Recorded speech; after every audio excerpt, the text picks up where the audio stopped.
The primary season is heating up, and so are the political ads. Here to break some of them down is pollster Frank Luntz. Good to see you. Great to be here. All righty, let's start with Chris Christie. This is his ad. It was a pretty straightforward promoting tough talk. Let's watch it. We need a government in Washington, D.C. that remembers you went there to work for us. I mean what I say, and I say what I mean, and that's what America needs right now. And that is exactly what he did in the debate. And it's one of the reasons why people are giving Chris Christie a second look. He's tough, he's determined, he's no nonsense. And if you're going to defeat Hillary Clinton, because she's getting better and better, you better choose someone, so I tell Republicans, you better choose someone who says what they mean and mean what they say, or you're not going to find someone who can defeat her first in the debates and then in the election. I live in New Jersey, and I have to tell you, there are a lot of folks in New Jersey who loved him and then became a little iffy on him.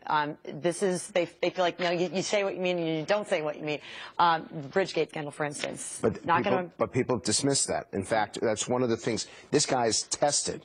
And I don't choose which candidate, but I will tell you that Christie's numbers have been coming up over the last 6 weeks because of the last two debates. He's very effective. He's getting more time to speak, too. All right, let's go. Marco Rubio, what kind of candidate needs? And so in this 21st century, who will win?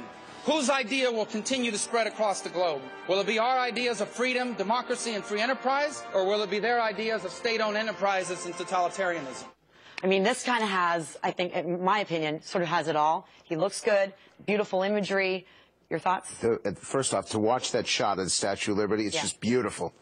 Second is that Marco Rubio is the candidate of the American dream because of how he grew up, because of his parents coming from a different country and moving to America, his father being a bartender and his mother being a maid. Rubio tells that story. He does so effectively. He also has done incredibly well in the last two debates. I'm watching his polling numbers climb. His exposure seems to be really increasing. All right, let's go on to Hillary Clinton promoting equal pay. On average, women need to work an extra 2 hours each day to earn the same paycheck as their male co-workers. Join the fight for equal pay. Join the fight for Sarah and women everywhere. Hillary Clinton often criticized for being sort of the ice queen candidate, yet this is a warm, female-oriented. And they represent 53% of the electorate. That ad is not just for a Democratic primary. That's for the general election. Equal pay is one of those 75 or 80% issues. She does it well, and her numbers have been climbing ever since Joe Biden said he wasn't running. Her numbers have been going up, and one reason is because of ads like that. Let's sneak in the Ben Carson ad on the Constitution. Work an extra 2 hours each. Around we the people, of, for, and by the people. We need a government that actually understands that and doesn't think that it is the ruler of the people. Well, he's been, his critics say, look, he's kind of low. I mean, he's a doctor, obviously brilliant, but should he be running a country? What does this ad do to that? What's interesting is that Trump does well among men, Ben Carson better among women. They're both the anti-establishment candidate. But Trump's in-your-face directness seems to come up short among women.